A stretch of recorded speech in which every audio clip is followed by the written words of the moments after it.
how to add friends on Steam. So first, just open up your Steam app, make sure you're logged in. Now just simply click on your name here on the top navigation bar, then just hover up to friends right there. Now once you're there, you simply need to click on add a friend right here on the right side. And as you can see, you will see your friend code, and you could also see your friend's profile name. You just simply type it on it. If you want to search for them, you just send them this link to have a quick invite, or you just simply input their friend code right here. Let's say I want to add this person,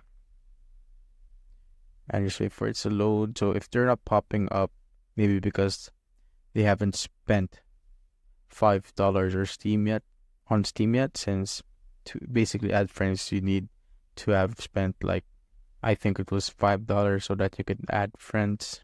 So you need to spend $5 for either you or your friend so that you could add each other.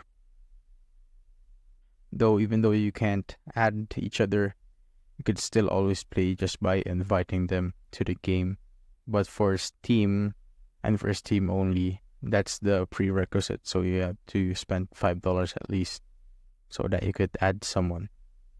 But that's how you basically add someone on Steam. Just simply need to enter a friend code, generate a link, or just enter their name here if they are eligible.